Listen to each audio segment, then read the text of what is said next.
distinct honor and privilege to welcome a new guest to the sports rail, Mr. Rich Moran, everybody. Here's Rich by the numbers. Said he was drafted by the Green Bay Packers out of San Diego State in the round of 3, that back in '85. I believe you were the 71st player taken. You have been an assistant coach to John Carroll. You were also a sports agent. And those are just some of the things that make Rich Moran a very entertaining person to speak with.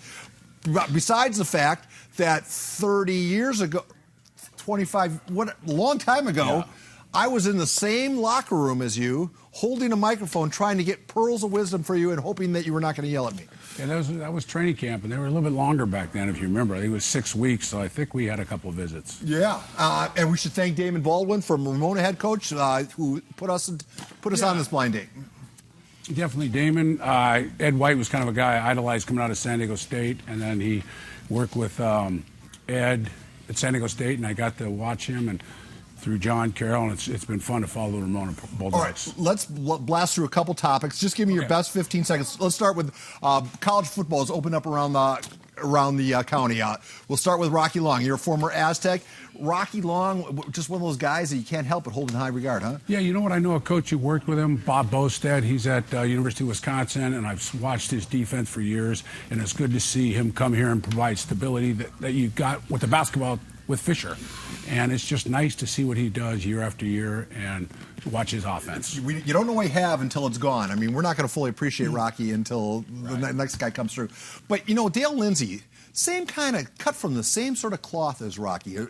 Dinosaur, you know, old school, but he doesn't get any of the headlines. You know, it's interesting. Dale Lindsey, he was at Green Bay when I was there in Forest Gregg, and I remember distinctively he was playing golf at Aviera Golf Course down on about the 6th hole, and I said, "Hey Dale, how do you like Carlsbad? You know, coaching in San Diego?" And he said, "You know what? My wife told me if I get another job, send the check. She's not leaving."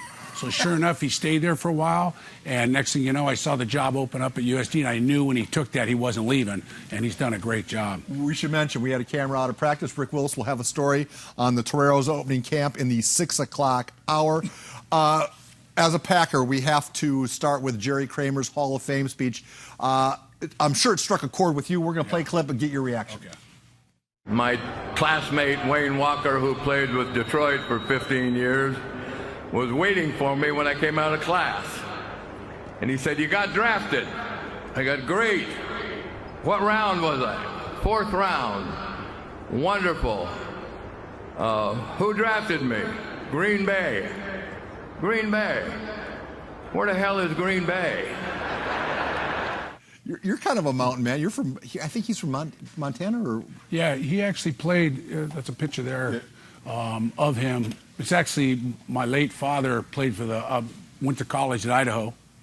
He actually played for the New York Giants, and that picture of him is beating Jerry for a sack against Bart Starr. And so I always kid around and say my father kept Jerry out of the Hall of Fame for years. But it was really special to go to Green Bay and have Fuzzy Thurston, Jerry Kramer out to practice, and he was always enlightening to visit with him, and it was very nice to see him make it to the Hall of Fame. You knew where Greenville was when you got drafted, right? Yes. Wasn't quite like back in the day. Yes. We have a mutual friend in Larry McCarron, another former Packer, sat in that very chair months ago before the CTE thing was really bubbling, and he offered this bit of, I guess, insightfulness, and you tell me what you think about it. I think you have to be just as careful about legislating the violence out of the game. I think it's one of the attractions.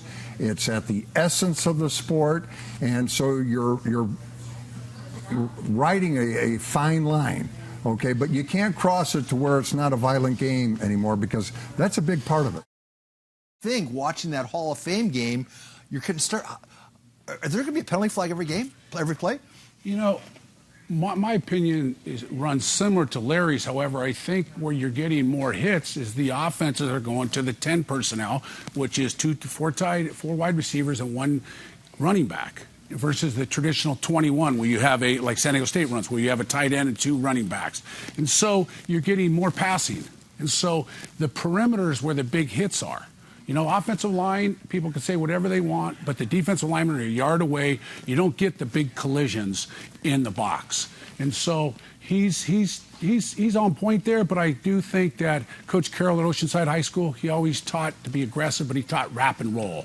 And I think it's just... So that play over the middle where you're trying to get the alligator arms to the wide receiver, that play is going to be a legislative sport. It is, but you're already having the receivers, the quarterbacks and the receivers know that a receiver's career is dependent on the quarterback not throwing him out to dry. Right. Okay, there's a locker room. You were at the Chris Nowinski. Yes. I think he was a wrestler. Yes. He gave a talk. I think you were in attendance. Yes. The theme of his CTE discussion was that there's head-to-head contact almost every play in the NFL, and you say... Well, what he did say, I want to memorialize that, but he said the NFL has it right. They've reduced the practices, they've reduced the contact, they've reduced the hitting, and he said all the other sports, Division I, Division II, should be doing that, okay? And so the coaching, teaching has changed. But what he doesn't, he thinks you hit, he was talking and he insinuated that you hit every down with your head. In reality, offensive linemen are backing up like basketball players. The basket is the quarterback, and you're pass blocking and you're keeping your head out. The run blocking, you have more head-to-head contact. So the big shots are the safeties and the fullbacks. Exactly. You shouldn't be hitting, if you use the right technique, you shouldn't be hitting with your head and offensive line on pass protection. All right. You bring up two-a-days. We have a graphic here, I believe. I hope we can take full. That is what two-a-days look like. There was 6 weeks, twice a day, hitting both in the morning and the afternoon. Nowadays, wouldn't you like to be an NFL guy? Now it's Club Med, is it not? Well, everyone would be a Don Matthews. I mean, you could play 20 years.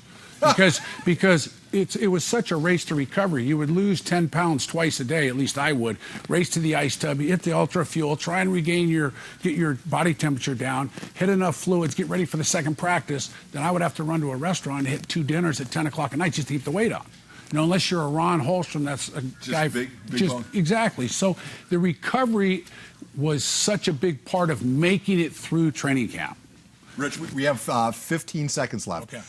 What was it like to be on John Carroll's staff at Oceanside? It was a blessing because you get done playing football and you miss the game, and then to see him and the way he communicated with the players, I just felt fortunate to be a Pirate. And the first championship I ever won in football, since 4th grade, ever won, was at Oceanside High School. So I was there 4 years with him, from 95 to 98 and 2012, and I have a close relationship with him and the staff, and it's been fortunate. Rich, I know the transmission gave out on the Yes. sedan, but we got to do this again because we only Sure. got through half the stuff. Okay. Promise? Promise. Rich Moran, everybody. Thank you. 9-year veteran and just overall good guy tonight in the ASR.